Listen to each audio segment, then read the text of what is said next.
I have less than 500 subscribers here on YouTube, yet I have already started an email list. And I did this because I have experienced the benefits of starting an email list early on in my previous business. So in this video, I will walk you through my calm email marketing system that only takes 2 hours of your time to implement.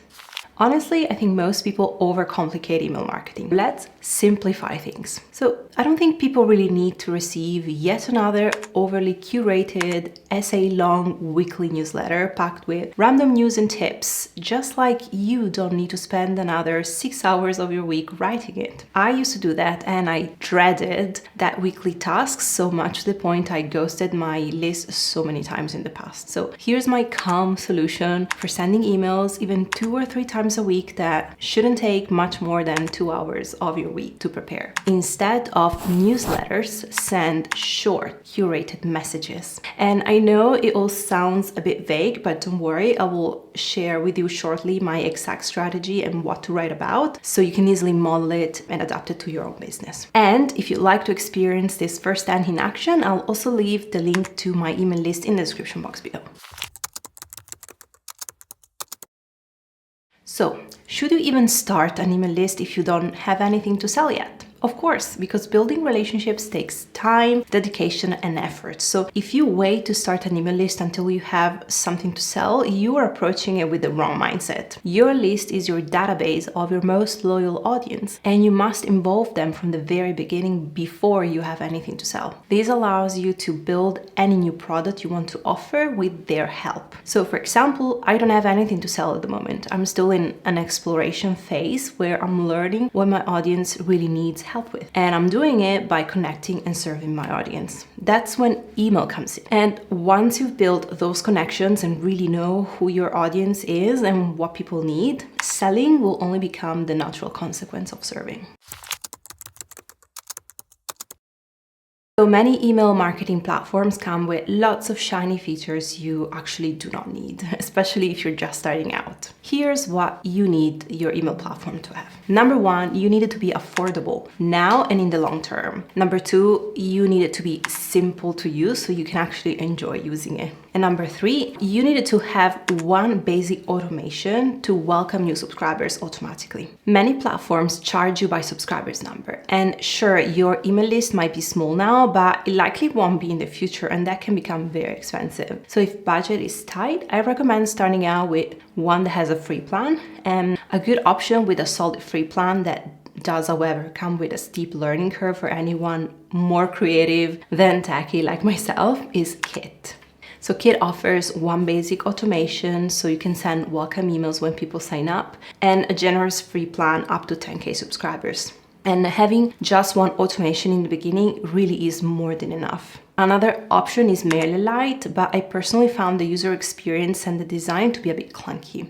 Other 2 options you could consider are Substack or Beehive, which are both free. Substack is always free but doesn't offer any automations, and Beehive is free up to 2,500 subscribers, or you can have automations in their paid plan. But to be honest, my recommendation is to use a platform that has a flat fee, either from the start or once you've gained more subscribers and are ready to invest in a paid plan. And as per the recording of this video and to my knowledge, literally the only platform that ticks all of these boxes and in my opinion is worth paying for is Flowdesk. So first of all, it's just so incredibly easy to use. There's barely any learning curve at all. And also it's beautiful. And I don't know about you, but that's quite important for my creative brain, because I know I'm gonna be spending a lot of time on it, and so I want something that is just easy and pretty to look at. Plus, they also have a fantastic customer service. I've been using it since 2020 and I love it. And if you wanna get started, you can get 50% off your plan if you sign up using my link, which I have in the description box below.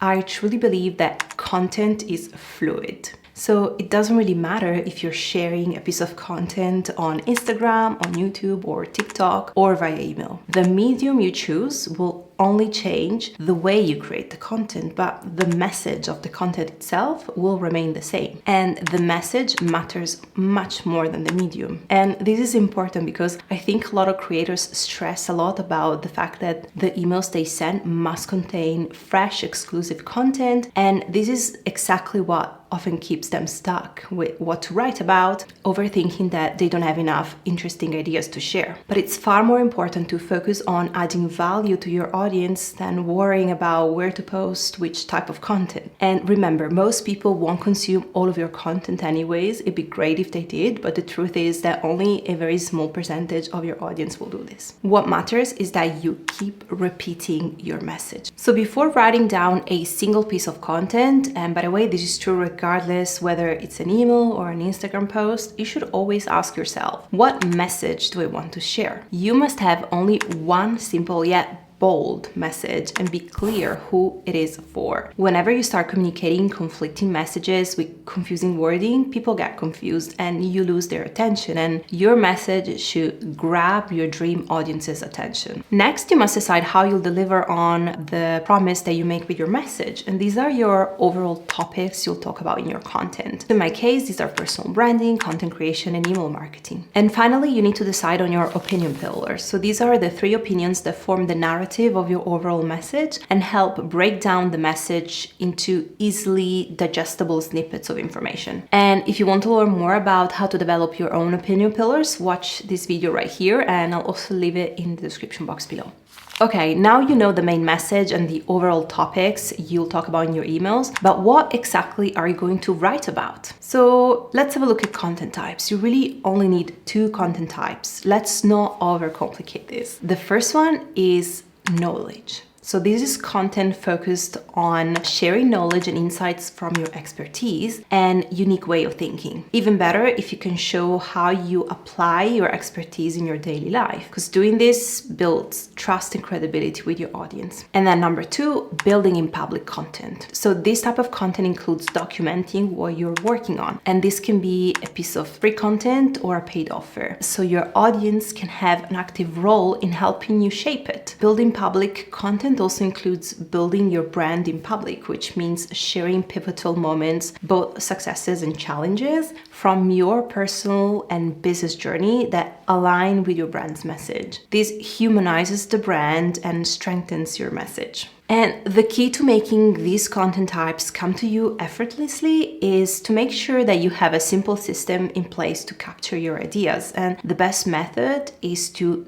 document. So as you go about your day, note down everything that's coming in and out from your head. Some days you might be more inspired than others, and that's normal, but the key is to make this into a habit. Once it does become a habit, it'll literally become almost like second nature. I usually get a lot of ideas when I'm in deep work mode, or if I'm working on a project I'm really enjoying. Or for example, if I'm consuming a variety of interesting content from different places and niches, like from different books, articles, podcasts, or even movies, that's when I get like really nice ideas. And finally, I also get ideas, believe it or not, when something seemingly boring happens in my life. Because the key is to get used to connecting the dots between everything you consume. And this is how you can develop deeper and fresher perspectives to share in your content. When I first started implementing this method, it took me about 1 month for it to become easy, and then 3 months for it to become second nature. So practice, practice, practice.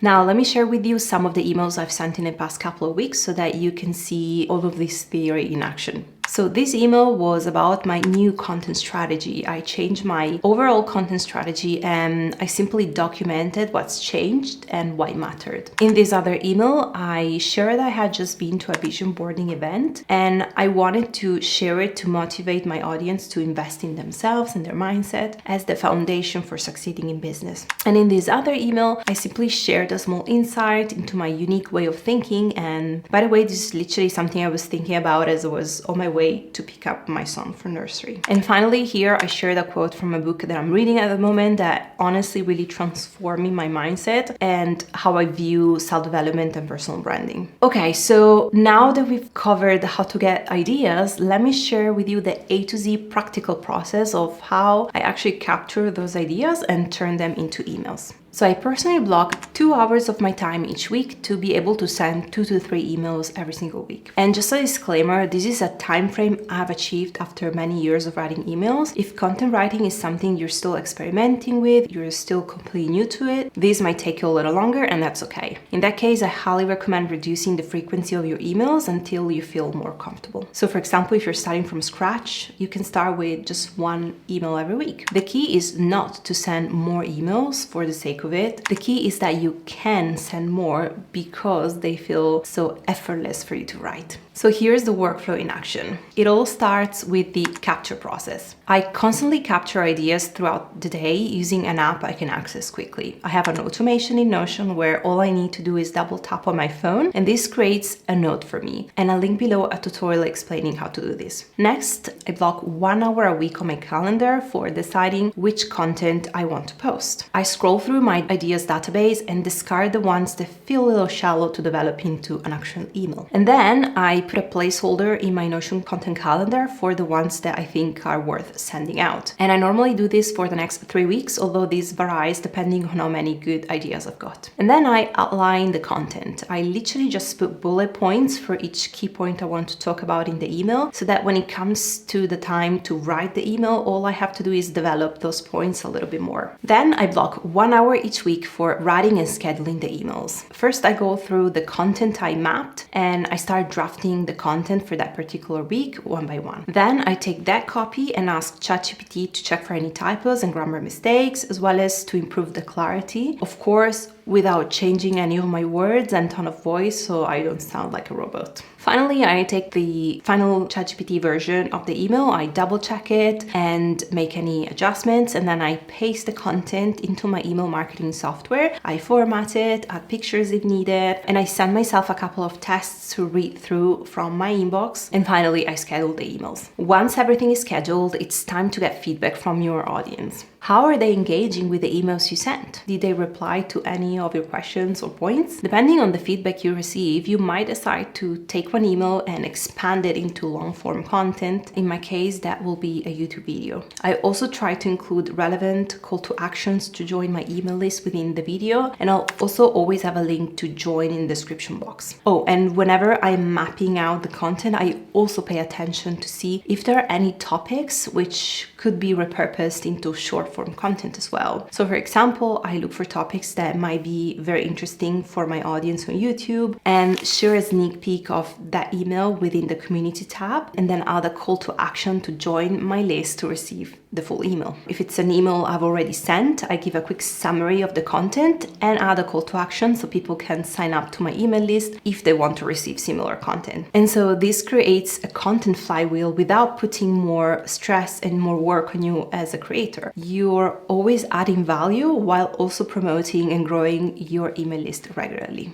So if you're still thinking you're not ready to start sending emails, trust me, you probably are. All you need is the right mindset and simple systems to organize your knowledge and share it in an effortless, calm way. So in the next video, I'll break down how my entire content strategy and workflow allow me to stay consistent without feeling overwhelmed. If it's already live, you'll find it here. And if not, make sure to subscribe so that you're notified when it's published. Thank you for watching, and I'll see you in the next one.